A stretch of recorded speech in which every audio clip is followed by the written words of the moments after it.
አሁን አከበርኩ አብ አባቶይ ዓለም ሳይፈጠር በፊት ባንተ ዘንድ በነበረኝ ክብር አክብረኝ። አይ ዶንት ቲንክ የሚረዱት አይመስለኝም። መንፈስ ቅዱስ ገና አልተሞሉ። ብዙ ልነግራችሁ የምፈልገው ነገር አለ ብሎ ልትሸከሙት አትችሉም። ይሄንን ዮሐንስ የጻፈው ኢየሱስ የጸለየ ቀን አይደለም። ኢየሱስ የጸለየው 33 ኤዲ ነው። ዮሐንስ የጻፈው 85 ኤዲ ነው። ነገሩ የገባቸው መንፈስ ቅዱስ ከወረደና እነሱም ከበሰሉ በኋላ ነው። ጌታ ኢየሱስ ክርስቶስ እንደ ዓርብ ማታ እንደ ዓርብ ከሰዓት ሊሰቀል እዛች ሰገነቷ ላይ ሰብስቦ ከዚህ በኋላ የሞቱና የትንሣኤው ምስክር ለሚሆኑት ብቻ ነው እነዚህን ትምህርቶች እያስተማረ ያለው። አደባባይ ላይ የሚሰብከውን ስብከት ጨርሷል። ሐሙስ ማታ ነው ይሄ። ነገ ደግሞ ይሰቀላል። በጣም የተቀናጀ ሌሎች ቦታዎች ላይ ኢየሱስ ቆሞ የሚሰብከው አይነት ስብከት ሳይሆን የመጨረሻ እንትኑን ነው እያካፈላቸው ያለው። እንዲያስታውሱት የሚፈልገውን ደግሞ ይነግራቸዋል። ከነሱ ስለ መለየቱ ተናግረዋል። ለሄድ ነው ብሏቸዋል። ምዕራፍ 16ም ላይ ስለ መሄዱ ድጋሚ ያወራል። ስለ መለያየታቸው እንደገና ያወራል። ወደ አብ ስለ መሄዱ፣ መንፈስ ቅዱስ ስለ መውረዱ፣ ስለ አጽናኙ እንደገና ኢየሱስ እንዳይረሱት፣ ምክንያቱም እሱ ከሄደ ከጥቂት ጊዜ በኋላ ስለሚመጣ ድጋሚ የሚነግራቸው መሃል ላይ አንድ ስፔስ አለ አይደል? የ10 ቀን ጋፕ ይኖራቸዋል። ጌታ ኢየሱስ ወደ አብ ከሄደ ከ10 ቀን በኋላ ነው የሚመጣው። ከሞት ከተነሳ ከ50 ቀን በኋላ ማለት ነው። የፋሲካ በዓልና በዓለ 50 ቀን ነው ልዩነታቸው። ስለዚህ ከሱ ትንሣኤ እስከ መንፈስ ቅዱስ መውረድ ባለው በዚህ 50 ቀን ውስጥ 40 ቀን ብቻ ነው መሬት ላይ ኢየሱስ የሚቆየው። 40ውንም ቀን ሲቆይ 40ውንም ቀን በሙሉ አይመጣም ኢየሱስ። አሁን እስከዚህ ቀን ድረስ በየቀኑ በየሌሊቱ አብረው ነው የሚያሳልፉት። ቀን ከሌሊት 24/7 ከኢየሱስ ጋር አብረው ናቸው። ከዚች ምሽት በኋላ ግን 24/7 አብረው ማሳለፍ አይችሉም። ኦልሬዲ ነገ ኢየሱስ ተላልፎ ይሰቀላል። 3 ቀን ይቆያል። ከዛ ይነሳል። ከተነሳ በኋላ ወደ አባቱ ይሄዳል። እንደ ልባቸው አያገኙትም። 40 ቀን በ40 ቀን ውስጥ 13 ነው የመጣው። ምናልባት በአንድ ቀን 2-3 መጥቶ ሊሆን ይችላል። ስለዚህ ሳያገኙት ቀናቶች ይቆያሉ። የሚነግራቸውን ነገር እንዳይረሱት የሚፈልገውን ነገር ደግሞ የሚነግራቸው ለዛ ነው። ልክ ሁለተኛ ጴጥሮስ ምዕራፍ 1 ላይ ጴጥሮስ ምንድን ያለው? ከዚህ ድንኳኔ ከመለየቴ በፊት እነዚህን ጉዳዮች ደጋግሜ ነግራቸዋለሁ አለ። ለምን ሲሉት እኔ ከሄድኩ በኋላ እንዳትረሱት።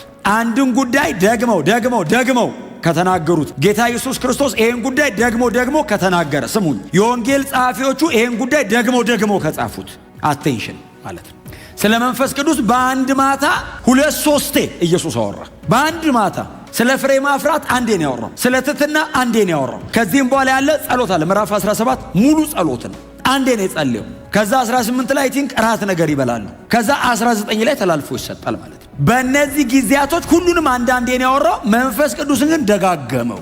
በትሕትና ያጠገባቸው እርሶ ስለ መንፈስ ቅዱስ ደግመ አንብበሉት። መንፈስ ቅዱስ ስለ ራሱ እንደገና ይግለጥልን። አሜን ነው። እንደገና ይንገረን፣ እኔ እያለ ይንገረን። ጌታ ኢየሱስ ክርስቶስ በጣም አተኩሯል መንፈስ ቅዱስ ላይ። ስለዚህ ምዕራፍ 16 ላይ ምንድነው የሚነግረን? ስለ ፍሬ ማፍራት ነግሮናል። ስለ መንፈስ ቅዱስ ነግሮናል። አጽናኝ ይመጣል ብሎናል። እኔ ልሄድ ነው ብሎናል። አዎ በደንብ ገብቶናል። ምንድነው የሚነግረን ብለው ሲጠብቁ ድጋሚ የምዕራፍ 14ን እንደገና መጡ። በጣም እኮ የሚገርም ነው። ጌታ ኢየሱስ ክርስቶስ መቼስ አንዳንድ የመጽሐፍ ቅዱስ ክፍል ዝም ብለን ስለምናነበው ነው እንጂ ተልኬ ነው የመጣው ተመልሼ እሄዳለሁ ነው አይደል? ተልኬ ነው የመጣሁት ነው። እንግዲህ አሁን ወደ ላከኝ እሄዳለሁ ማለት ጀምሬ አይደለም ነው አይደል? አሁን ማርያም ጋር ጀምሬ አይደለም ነው፣ ተልኬ መጥቼ ነው አለ እና ጨርሻለሁ 33 ዓመት ተኩል ቆይቼ፣ ከዛስ አሁን ተመልሼ እሄዳለሁ አለ። እናንተ ምናልባት ከእናንተ መካከል አንዳንዶቹ ስቲል የሆነ ሰውዬ መስያቸው ከሆነ አይደለም፣ ተልኬ ነው የወጣሁት፣ ከአብ ነው የመጣሁት፣ ታዲያ ስራዬን ጨርሻለሁ ወደ አብ እሄዳለሁ ብሎ ይነግራቸውና ምዕራፍ 17 ላይ ሲጸልይ ምን ብሎ ነው የሚጸልይ? የምዕራፍ 17 ጸሎቱን የሰጠኝን ስራ አይደለም ይለው። አሁን ተመልሼ እሄዳለሁ ላላቸው ሰዎች ሲጸልይ የሰጠኝን ስራ ፈጽሜ አሁን አከበርኩ አብ አባቶይ ዓለም ሳይፈጠር በፊት ባንተ ዘንድ በነበረኝ ክብር አክብረኝ። አይ ዶንት ቲንክ የሚረዱት አይመስለኝም። መንፈስ ቅዱስ ገና አልተሞሉ። ብዙ ልነግራችሁ የምፈልገው ነገር አለ ብሎ ልትሸከሙት አትችሉ። ይሄንን ዮሐንስ የጻፈው ኢየሱስ የጸለየ ቀን አይደለም። ኢየሱስ የጸለየው 33 ኤዲ ነው። ዮሐንስ የጻፈው 85 ኤዲ ነው። ነገሩ የገባቸው መንፈስ ቅዱስ ከወረደና እነሱም ከበሰሉ በኋላ ነው። ማንም የወንጌል ጸሐፊ ይሄንን ጸሎት አልጻፈውም። ዮሐንስ ነው የጻፈው። በጣም ይገርመኛል። ከ20 ዓመት በፊት የተከናወነን ጉዳይ እንደ ዛሬ አስታውሰን ለመጻፍ መንፈስ ቅዱስ ሊያግዝ ያስፈልጋል። ስራውን ጨርሼ አከበርኩ አለና ዋው ኢየሱስ ጨረሰ ሲሉ ዓለም ሳይፈጠር ሰማይና ምድር ሳይፈጠሩ በፊት ባንተ ዘንድ በነበረኝ ክብር አለ። አይ ቲንክ ጸሎቱ ላይ አይናቸውን ይከፍታሉ። የ33 ዓመት ወጣት ነው ፊታቸው የቆመው። ዓለም ሳይፈጠር በፊት ባንተ ዘንድ በነበረኝ በራስህ ክብር ነው የሚለው። እንደውም ምን ማለት ነው? በራስህ ክብር ናት እኩልን ነው መልሰህ አክብረኝ ሲሉ አብስ አክብሬዋለሁ አከብረዋለሁ አለ። በጣም ከባድ እኮ ነው። እኛ እንደ ቀልድ የጌታ እራት ስንቆርስ እናነባታለን እንጂ ላለፈበት ከባድ ለነበረ ከባድ ነው። እኛ በመንፈስ ቅዱስ ታግዘን እኮ ነው እንደ ቀልድ አሁን እንዲህ የምናወራው። የነበሩት ሰው በደረቁ የሚሰማ ሰው መንፈስ ቅዱስ ያልተሞላ ሰው የዘላለም አምላክ ነኝ ይላል ጸሎቱ ታውቃል። ለእነሱ ለማስረዳት እየጣራ አይደለም፣ ከአባቱ ጋር ነው የሚያወራው እሱ። እንዲህ ልኮ አይደለም፣ እውነት ነው የሚያወራው እሱ። ከአብ ጋር ነው የሚጨርሰው። ይሄንን አልገባንም ሲሉት ባይገባችሁም ችግር የለውም አትሸከሙትም። መንፈስ ቅዱስ ሲመጣ ያስረዳችኋል። መንፈስ ቅዱስ መጥቶ ነው ያስረዳለኛ። የዘላለም አምላክ የ33 ዓመት ወጣት ሆነ ሲል መንፈስ ቅዱስ አስረድቶን እንጂ መንፈስ ቅዱስ ባያስረዳ ኖሮ የዚህ ወንጌል ተቃዋሚኛ ነበር። ፓራዶክስ ነው የሚመስለው የሚጋጭ። ወደ ላከኝ ይሄዳለሁ አለ ኢየሱስ። ተልኬን የመጣሁት ስራዬን ጨርሼ ላኬ ያለኝ አይደል? ሁለት ነው ማለት ነው። ላኬ ያለኝ ከዛስ ወደ ላኬኝ ተመልሼ እሄዳለሁ። የላከኝ ሚሽን አስይዞ ነው። ሚሽን ጨርሻለሁ። የቤዛነት ስራ ለመስራት ነው የመጣሁት። ስራዬን ጨርሻለሁ። ታዲያ ተመልሼ አሁን ይሄው ጨርሻለሁ ብዬ አቀርባለሁ ስራዬን። አንደኛ ቆሮንቶስ ምዕራፍ 15 ሁሉን ላስገዛለት እርሱ ደግሞ ይገዛል። ሁሉን ካስገዛለት በቀር ሁሉ ለእርሱ ይገዛል። ሁሉን ያስገዛለት ግን ለእርሱ አይገዛም። እርሱ ሁሉን ላስገዛለት ይገዛል። የሚቃለባቸው አላነበባቸው። ኢየሱስ ከአብ ያንሳል ማለት ሁሉን ላስገዛለት ይገዛል። የትንሣኤ አካል ምናምን ስለመያዝ ጳውሎስ ያስተማረው ትምህርት ላይ የተነሳ ሀሳብ ነው። ሁሉን ላስገዛለት ይገዛል ማለት እየተወራ ያለው የአብና የወልድ እኩልነት ምናምን አይደለም። እሱ አይደለም። ፈንክሽናሊ ሰቦርዲኔት ያደርጋል። በምግባር ይገዛል ነው። ፈንክሽናሊ ነው እንጂ ፖዚሽናሊ እኩል ናቸው። በማንነት ደረጃ፣ በስፍራ ደረጃ የመለኮትነት መብትን በመጠቀም በማንነት ደረጃ እኩል ናቸው። ግን ጌታ አብ የሰው ልጆችን ማዳን እፈልጋለሁ ሲል ወልድ እኔ አድናለሁ ሲል ኦኬ ተሰጠው። ለማዳን መጣ። ስራ ጨርሻለሁ ብሎ ማቅረብን የሚያመለክት እንጂ ማንነት ማወዳደር ላይ አይደለም። ፈንክሽናል ነው፣ ፖዚሽናል አይደለም። ግልጽ ነው። ይህን ሁሉ ያልኩታን ወደ ላከኝ ይሄዳለሁ የሚለውን ለማስረዳት ተልኮን የመጣው በጣም ሰፊ ነው ሀሳቡ። እንደ ቀልዳውን ኢየሱስ ብሏት ሲያልፍ እነሱም ዝም ብለው ጻፍ አድርጓት ሲያልፉ ቀላል እንዳይመስላችሁ። ወደ ላከኝ ይሄዳለሁ ማለት የተላከው የሰው ልጆችን ለማዳን የዘላለም ሕይወትን ለመስበር ነው የመጣው። የዘላለም ሕይወትን ለመስጠት ነው የመጣው። ይሄን ነው ጨረስኩ ያለው። ተመልሼ ሲሄድ የዘላለም ሕይወት ተሰብሯል፣ የዘላለም ሕይወት ተከፍቷል ይለዋል አብ። በደሜ በስጌ ይላል ኢየሱስ ሄዶ እሄዳለሁ አለና ከእናንተ መካከል ወዴት ነው የምትሄደው ብሎ የሚጠይቀኝ የለም አለ። ለምንድን ነው ወዴት ነው የምትሄደው ብሎ የሚጠይቀ የሌለው? ምዕራፍ 16 ምዕራፍ 14 ላይ መልሶታል። ወደ አብ ነው መሄደው ብሏል። ስለዚህ ቅድም ምዕራፍ 14 ላይ ቅድም አሁን እኛ ላስት ዊክ የምንለው ለእነሱ ቅድም ነው። ምናልባት ከ30 ደቂቃ በፊት ነው ያወራው። ቅድም ፊልጶስ ወዴት እንደምትሄድ አናቅም ብሎት ነበር። ትዝ ይላችኋል። ምዕራፍ 14 ወዴት እንደምትሄድ እንዴ እኛ ወዴት በምን እናውቃለን ሲሉት እውነትም መንገድም ሕይወትም እኔው ነኝ፣ በእኔ በቀር ወደ አብ የሚመጣ ወደ አብ ነው የሚሄደው አለ ሲለው ፊልጶስ በጣም ስማርት የሆነ በጣም ከባድ ደቀ መዝሙር ነው። ኢየሱስ አጠገቡ መቆሙ ነው ሰውየውን የመለሰው እንጂ ዘንድሮ ቢሆን ከባድ። አብን አሳየንና ይበቃናል አለው። ዘንድሮ እንደዚህ ብትጠይቁ ምንድነው የምትሉት? ጌታ ኢየሱስን አብን አሳየን ይበቃናል ሲለው አሁን ጨርሶት ስለመጣ ነው ወዴት ነው የምትሄደው ብላችሁ አትጠይቁኝም ያለው። አብን አሳየን ይበቃናል ሲለው እስከ ዛሬ ከእናንተ ጋር ስኖር አታውቀኝም አይደል ያለው። እኔን ያየ አብን አይቷል። እኔ በአባቴ አባቴስ በእኔ እንዳለ ይህን አታምንም ሲለው ፊልጶስ አምናለሁ አይደለም ያለው፣ አውቃለሁ አለ። እምነት ከእውቀት ነው የሚነሳው። ጌታ የተባረከ ይሁን። ስለዚህ ይህንን ዘግቶ ስለመጣ ወደ ላከኝ ይሄዳለሁ አለና ወዴት ነው የምትሄደው ብሎ ግን እናንተ መሃል የሚጠይቀኝ የለም አለና እኔ ብሄድ ይሻላል። እንደውም እኔ ያያዝኩት እዚህ አዲሱ መደበኛ ትርጉም ይበጃቸዋል የሚል ቆንጆ ቃል። ይሻላል ይጠባል፣ ይበጃቸዋል ግን ቆንጆ እሺ ነው የሚሉት። ግን ለምን ሲሉ እስቲል እያወራ ስለሆነ ለምንድን ነው እኔ ብሄድ ይበጃቸዋል ያለው ሲሉ ከዛ ቀጠለ። ምንድን ነው የሚለው? ቁጥር 7 ይበጃቸዋል ካለ በኋላ እኔ ካልሄድኩ በጣም ይገርመኛል። ይሄ ክፍል መንፈስ ቅዱስ ኢየሱስ አልከበረምና መንፈስ ቅዱስ አልወረደም የሚል ቃል አንብባቸው። ይሄው እዚህ ጋር እኮ ተረጎሙ። እኔ ካልሄድኩ እሱ አይመጣም ማለት ሁለታችሁም አመጡ ስትሉት ምንድነው የሚለው ኢየሱስ? እኔ ሄጄ አብን እለምነዋለሁ። መንፈስ ቅዱስ እንደዚህ ዝም ብሎ ዘው ብሎ የመጣ እንዳይመስልህ። አሁን እኛ መንፈስ ቅዱስ ስንል የሚፍለቀለቀው ዝም ብሎ እንዳይመስል በልመና ወርዶ ነው። እኔ ሄጄ አብን እለምናለሁ። ምዕራፍ 14 ላይ አብን እለምናለሁ አለና አብ ይሰጣቸዋል አለ። እዚህኛው 16 ላይ ትምህርቱን እንደገና ሳደገው አይደል? እኔ እልካዋለሁ አለ መንፈስ ቅዱስን። አሜን በሏ። አብ ይሰጣቸዋል አለ። 16 ላይ ደግሞ እኔ አብ ጋር ይሄድና መንፈስ ቅዱስን ወላጅ እንደሌላቸው ልጆች አልተዋችሁም ብያቸዋለሁ። ታዲያ ጠብቃቸው፣ እኔ አድኛቸዋለሁ። አዎ ተመልሼ እስክመጣ ጠባቂያቸው ሁን ሲለው መንፈስ ቅዱስስ እሺ ብሎ እግዚአብሔር ወልድ ሰማይ ሲገባ እግዚአብሔር መንፈስ ቅዱስ እኛ ጋር መጣ። አብ ብሉይ ኪዳን ላይ ያዘን፣ ወልድ ወንጌላት አካባቢ ነበር። መንፈስ ቅዱስ እስከ ዛሬ አለ። ሳልቬሽኑ በትራይን ጋድ ነው የተሰራው። አብ ወልድ መንፈስ ቅዱስ ተሳትፈዋል እኛ ላይ። ይሄንን ለሚያክል ሰው ስላሴ ወርዶን ያዳነው አባቴን እለምናለሁ ብሎ ይሰጣቸዋል አይደል? 16 ላይ መንፈስ ቅዱስን እልከዋል። ሌላ አጽናኝ አይደል? ላስት ዊክ ተናግሬዋለሁ። ስለ አብ አወራ፣ ስለ ወልድ ተወራ፣ ሌላ አጽናኝ ተብሎ ስለ መንፈስ ቅዱስ ተወራ። የሥላሴ ትምህርት። ክብር ለእግዚአብሔር ይሁን። ከዛ ቀጥሎ ምንድን የሚለው እንድታነቡልኝ ስለምፈልግ እልከዋለሁ ካለ በኋላ ቁጥር 8 በሚመጣበትም ጊዜ ዓለምን ስለ ኃጢአት፣ ስለ ጽድቅና ስለ ፍርድ ይወቅሳል። ከዛ ቁጥር 9 ምንድን ነው የሚለው? ስለ ኃጢአት ሲባል ኃጢአት ይሄ ነው። ኢየሱስ ኃጢአትን እግረ መንገዱን ተረጎመው ከመንፈስ ቅዱስ ጋር እየይዞ ኃጢአቷ በእኔ አለማመን ነው አለ። በጌታ ያልሆነ ሰው የፈለገ የሞራል ሰው ቢሆን ኃጢአተኛ ነው። የፈለገ የሞራል ሰው ጥሩ ሰው ሊሆን ይችላል፣ ኃጢአተኛ ጥሩ ኃጢአተኛ፣ በጣም ደግ ኃጢአተኛ። እውነቴን ነው የምላችሁ። ስለ ኃጢአት ለምን ስለ ኃጢአት ይወቅሳል? ምን ማለት ነው ጌታ ሆይ ሲሉት በእኔ አለማመን ኃጢአት ነው። በክርስቶስ ኢየሱስ እግዚአብሔር ባዘጋጀው በልጁ አለማመን ኃጢአት ነው። ትልቁ ኃጢአት በክርስቶስ ኢየሱስ አለማመን ነው። የዘላለም ፍርድ የሚያመጣ ኃጢአት። ሰምታችሁኛል? ሌሎች ኃጢአቶች እኮ ማረኝ ብለ ይምርሃል። በልጁ አለማመን ምኑን ይምራል? በልጅ አላምንም ካልከው የዘላለም ፍርድ ነው። በቃ ዮሐንስ ወንጌል ምዕራፍ 3 ቁጥር 16 ምንድን ነው የሚለው? በእርሱ የሚያምን ሁሉ የዘላለም ሕይወት እንዲኖረው እንጂ እንዳይጠፋ እግዚአብሔር አንድያ ልጁን እስኪሰጥ ድረስ ዓለሙን እንዲሁ እንዳይጠፋ ካላመነስ በልጁ ተፈርዶ በአንድ ልጁ አላመነምና ተፈርዶበታል። አሁን ተፈርዶበታል። አሁን ነው የሚለው። ባላመነ ሰዓት ላይ ከፍርድ በታች ነው። ስታምን ነው ነፃ የምትወጣው። መንፈስ ቅዱስ ይወቅሳል። ወቃሽ ነው። ይወቅሳል። ስለምንድን ነው የሚወቅሰው? ዓለምን ስለ ኃጢአት፣ በእኔ ስላለማመን። መንፈስ ቅዱስ በእናንተ ሆኖ ዓለምን ይወቅሳል። በእናንተ ውስጥ አድሮ በክርስቶስ ኢየሱስ አለማመን ከእግዚአብሔር ቁጣ በታች ይጥላል እያለ መንፈስ ቅዱስ በእናንተ በኩል ወደ ዓለም ይወቅሳል። እናንተ ላይ ይመጣል አይደል ያለው? እናንተ ላይ ሲመጣ ግን በልሳን አናግሩ፣ ትንቢት አናግሩ፣ አይናችሁን ከፍቶ የሆነ ነገር ላይ ያሳይቷችሁ ብቻ አይለቃችሁም።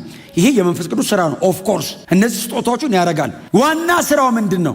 ስለ ኃጢአት ዓለምን መውቀስ፣ ሰዎች ወደ ክርስቶስ ኢየሱስ እንዲመለሱ ማድረግ።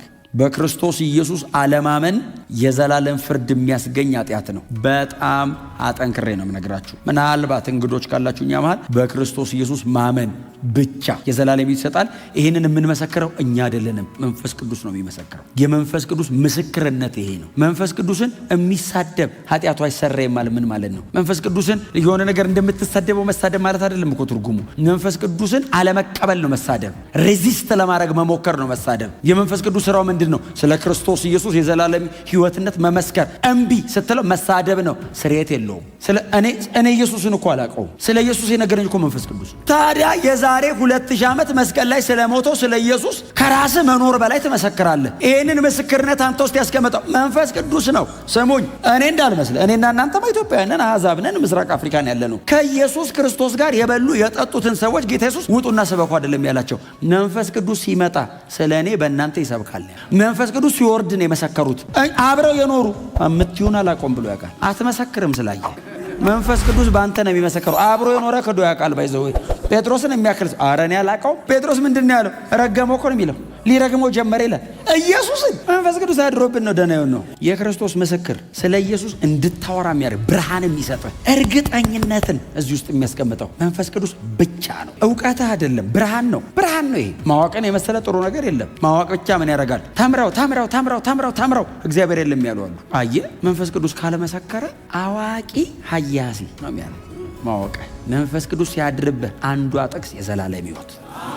ዮሐንስ 3:16 ገብቶ ምድርን እንዲግልብጥጥ ታደርጋለህ። እውነትህን ነው። ስታወራስ ታካፍላለህ። ሰው ኢምፓርት ያደርጋል። አንተ ቆመ መንገድ ላይ የዘላለም ሕይወት ታገኛላችሁ እያልክ ምንም የተቀናበረ ነገር ሳታወራ መንፈስ ቅዱስ በአንተ ከመሰከረ እጅግ የተማረና ሊቅ የተባለው ሰው ያንበረክከዋል። ይኸው በእነዚህ አሳጥማጆች አፍ ያወራው መንፈስ ቅዱስ አለ። አሳጥማጅ ከሆነ ጴጥሮስ ቆመ። ሐዋርያት ሥራ ምዕራፍ 4 ላይ ቆሞ እናንተ ሰቅላችሁ በገደላችሁት እግዚአብሔር ሲል አዩትና አልተማረም። ሊትሬት አይደለም፣ አይመጥንም። ወሬው ክላሲካል አይደለም። ወሬው ታውቃለህ፣ እዛ የመንደር ቋንቋ ነው የሚጠቀመው። ኮይኔ ነው፣ እዛ ሰፈር ውሎ እኮ ነው። አይገርም ይላሉ።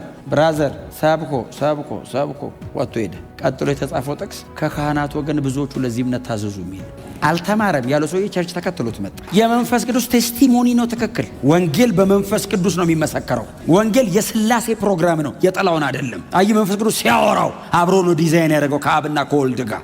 ስጋይ ሲነግር የራሱ ነው። በአንተ ሲመሰክር የሰው ሕይወት የዘላለም ሕይወት ይሰጣል። አሜን ነው። ስለ ኃጢአት ዓለምን ይወቅሳል በእኔ ስላላመኑ። ሁለተኛው ምንድነው? ስለምን ይወቅሳል ነው የሚለው? ስለ ጽድቅ ብሎ ድጋሚ እንደገና ስለማታዩኝ የሚል ቃል አንብባችሁ ምን ማለት ነው? ስለ ጽድቅ ብሎ ድጋሚ ስለማታዩ ማለት ምንድነው? ጌታ ኢየሱስ ክርስቶስ ይህንን ዓለም ስለ ኃጢአቱ ወቅሶ የእግዚአብሔርን ጽድቅ ጨርሶ በአባቱ ቀኝ መከበሩን የሚያሳይ ቃል። ስለ ጽድቅ ይወቅሳል ማለት ጌታ ኢየሱስ ክርስቶስ የአባቱን ጽድቅ በገለጠበት መጠን የዓለምን ኃጢአተኝነት አውጥቶታል። የዓለም ኃጢአተኝነቷ የታየው ብዙ ሰዎች ክፉ ነገር ሲሰሩ ሳይሆን ኢየሱስ የእግዚአብሔርን ጽድቅ ያሳየካል። ዓለም እንዲህ ኃጢአተኛ ናት የተባለው ኢየሱስ ላይ የእግዚአብሔር ጽድቅ ተብረቀረቀ። ስለ ጽድቅ ይወቅሳል ማለት ኢየሱስ ጨርሶ የዓለምን ኃጢአት አዋርዶ የአባቱን ፈቃድ ፈጽሞ በአባቱ ቀኝ መቀመጡን የሚያሳይ ስለ ጽድቅ ይወቅሳል። ኢየሱስ በጽድቅ ኖሮ ሰራውን ጨርሶ በእግዚአብሔር ቀኝ ተቀምጧል ብሎ ይመሰክራል መንፈስ ቅዱስ። ሶስተኛው ምንድን ነው? ስለ ፍርድ ይልና የዚህ ዓለም ገዢ የረገጠ ቃል እንድታወሩት ብዬ ነው። ይሄ ምንም ማብራሪያ አያስፈልገውም። የዚህ ዓለም ገዢ ስለተፈረደበት መጽሐፍ ሲናገር ዕብራውያን ምዕራፍ 2 ላይ በሞቱ ላይ ስልጣን የነበረውን ሻረው። ኢየሱስ የሞተ ቀን አሸነፈ። ከሞት ሲነሳ አይደለም ያሸነፈው፣ ባይዘ ሲነሳ ጌታ ነው ያልነው። ልክ ሰይጣን ኢየሱስ ሲሞት ምን እንደሚሰራ ቢያውቅ ኖሮ ኢየሱስ እንዲሞት እነዚህ አርኮን የሚባሉት እንትኖች ዲዛይን አያረጉም ነበር። ኢየሱስ ሲሞት ምን እንደሚሰራ ቢያውቁ በፓለስቲና ግዛት ውስጥ ያለ ዛፍ በሙሉ መልመለው ሜዳ ያረጉት ነበር። የሰቀሉት በቃ አስወግደ ነው እኛም በሰላም ስራችንን እንስራ ብለው ልክ ሲሞት ማዕረጉ ተቆረጠ። ሰይጣን ወደቀ። ሲሞት በሞት ላይ ሞትን ብቻ አይደለም በሞት ላይ ስልጣን የነበረውን ሻረው። ማዕረጉን ቆርጦ ቆላስያስን ተምረን የለ ምዕራፍ 2 ቁጥር 14 ላይ ቁጥር 14 እና 15 ምንድነው የሚለው? የአለቆችና የባለስልጣናትን ማዕረግ በመግፈፍ በአደባባይ እያዞረ አሳያቸው። የት? በመስቀሉ ነው የሚለው። ኢየሱስ መስቀል ላይ ሲሞት የአለቆችና የባለስልጣናት ማዕረግ ተገፎ አደባባይ ሰይጣን ተሸነፈ አለ ሰው ሁሉ። ምክንያቱም ኢየሱስ የሞተ ቀን በሞት ላይ ስልጣን የነበረው ለመሻሩ ምልክት አንዳንዶች ከመቃብር ወጥተው ይላል። ኢየሱስ ሲሞት ከመቃብር ወጥተው ኢየሩሳሌም ከተማ ታዩ ይላል። የቀደሙ አባቶች ነው የሚለው። እንደውም እኔ እኮ አንዳንድ ጥቅስ ስለማንረዳው ይመስለኛል ብዙ ጊዜ የማናነበው አይገባማ። ኢየሱስ ሲሞት ይላል የከረም እንግዲህ አብርሃም ወጣ ብሎ ለምን ሞት ለመሸነፉ ምልክት ኢየሱስ ሲሞት ሞትን ይዞት ሞተ። ሞት ራሱ ሞተ ማለት ሞትን ኢየሱስ ሲመታው ሞትን ተጠቅሞ ሞት ላይ ዙፋን አርጎ እየሰራ የነበረው ማዕረጉ ተቆረጠ። ዙፋኑን ሲሰብረው ማዕረጉን ቆረጠ። ወደቀ። ሰይጣን ዙፋን ላይ ቁጭ ብሎ ነበር ሞት ላይ። ዙፋኑን ሲመታው ተንከባለለ ማለት። ትዝ ይላችኋል ደቀ መዛሙርቱ ሄደው አጋንንት አስወጡ። ያው ሁሌ ስለምናወራው አጋንንት አወጡ ብና ደስ ብሏቸው መጡ። ዛሬ አሉት የነበረው አገልግሎት አሉት ለኢየሱስ። ምን ነው? በስመ አጋንንት እናስወጣ ነው። ከዛ ጌታ ኢየሱስ ምን አለ? ሰይጣን እንደ መብረቅ ከሰማይ ሲወድቅ አየሁት አለ። እነሱ ከጭፍራ ጋር እንትን ብሎ መተው ነው። እሱስ አርኬንጅሉ ኢየሱስ ኮሚኒኬት የሚያደርገው አርኬንጅሉ። ሰይጣን እንደ መብረቅ ከሰማይ ወደቀ። አይ ቲንክ እነሱ ኢንጆይ የሚያደርጓት ጭፍራ 3 የጮኸ ያሉትን ነው። በጣም እንደ መብረቅ ወደቀና እሱ አልገባቸውም። በኋላ ነው ኢየሱስ ከሞት ከተነሳ በኋላ ነው የሚያስታውሱት። ራሱ ብሎ ነበር። ይሄንንም ያለህን የሚያስታውስ መንፈስ ቅዱስ ነው። ያስታውሳችኋል አላ እኔ ያልኩትን ምን ማለት መሰለህ? ትረሳለህ። ባይዘ አስታዋሽ ያስፈልገው ለምን? ትረሳለህ። ሰው መርሳት ስጦታ ነው። እንዲህ ነገር መርሳት ግን ህመም ነው። ባንረሳ አንኖርም። ትሞታለህ። የሰራውን በደል በሙሉ ትዝ ቢል እንዴ አትኖርም። እኔ ብለህ ነው የምትሞተው። አሁን መርሳትን ስጦታ ነው። ይሄን መርሳት ግን በደል ስለሆነ አስታዋሽ ውስጥ ገብቶ እኔ ያወራሁትን ሪማይንደር ነው። አድቮኬት ብቻ ሪማይንድም እንዲህ ብሎ ነበር። አሁን ሲያስተምር በሙሉ አልገባቸውም፣ ትዝ አይላቸውም። ሐዋርያት ሥራ ላይ ጌታችን እንዳስተማረው ብሎ ነው የሰበኩት። ጌታ መጡት፣ መንፈስ ቅዱስ አስታወሰ። አሜን ነው። ስለዚህ የዚህ ዓለም ገዢ ስለተፈረደበት ስለ ፍርድ እና ጀጅመንት እንዳለ መንፈስ ቅዱስ ይመሰክራል። በዚህ የዚህ ዓለም ገዢ ተፈርዶበታል። አዎ ይሄንን የዘላለም ሕይወት የሚገኝበትን የክርስቶስ ኢየሱስን መንገድ ካልተከተልክ ፍጻሜው ከፊት ጀጅመንት አለ ነው። ሰይጣን ላይ ፈርዶበታል እግዚአብሔር። የሰው ልጆችም ያንን መንገድ ከተከተሉ ፍርድ አለ የሚል ምስክርነት አለ። ሁለተኛ ቆሮንቶስ ምዕራፍ 3 ላይ ነው። በሚድኑትና በሚጠፉት መካከል የክርስቶስ መዓዛ ነን። ምዕራፍ 2 ላይ በድል አድራጊነቱ የሚያዞረን ምናምን የሚለው ማለት የአዲስ ኪዳን አገልጋዮችን ነው የሚያወራው። ምንድነው የሚለው? የክርስቶስ መዓዛ ነን ይላል። በጣም እኮ የሚገርም እኮ ነው። ክርስቲያን እኛ እኮ ዝም ብለን በእውነት ነው የምላችሁ ቸርች መተን እኮ መዘመሩ ሊሆን ይችላል እኮ እንደ ትልቅ ነገር የምናየው። የክርስቶስ መዓዛ ነን አገሩ ላይ። ከዛ ስንሄድ እንሸታለን። ምን ለሚጠፉት የሞት ለሚድኑት የህይወት። ምን ማለት መሰለ? አንተን ሲያይ ሰው ይሄን መንገድ ካልተከተለ የዘላለም ሞት እንዳለ ይገባዋል። ባትሰብከው እንዲያየህ ትሸተዋለህ። አረ ሞት አለ በላይ ላይ ምን አድርጌ። ልክ ሐዋርያት ሥራ ላይ እኮ ወንድሞቼ ምን እናርጋሉ ተሰብስበው ምን እናርግ ሲሉ በጌታ በኢየሱስ እመኑ ከዛስ ተጠመቁ፣ የመንፈስ ቅዱስን ስጦታ ትቀበላላችሁ፣ ኑ ተቀላቀሉ። ምንና ሸቷቸው እኮ ነው ታውቃለህ። ሞት ሲሸታል፣ አረ እንዴት አድርገን እንትረፍ ሲሉ ኑ በዚህ በኩል ለመዳንም እንሸታለን። ክብር ለመንፈስ ቅዱስ ይሁን። ስለዚህ ፍርድ እንዳለ የሚመሰክረው ጥላውን አይደለም፣ እከሌ አይደለም፣ መንፈስ ቅዱስ። የዘላለም ፍርድ ከፊት አለ የሚለው በዚህ መንፈስ ቅዱስ ነው። የዘላለም ሕይወት አለ ብቻ ሳይሆን ፍርድም አለ የሚል መንፈስ ቅዱስ ነው። ለዛሬ ሰማኑን በልባችን ያቆይልን።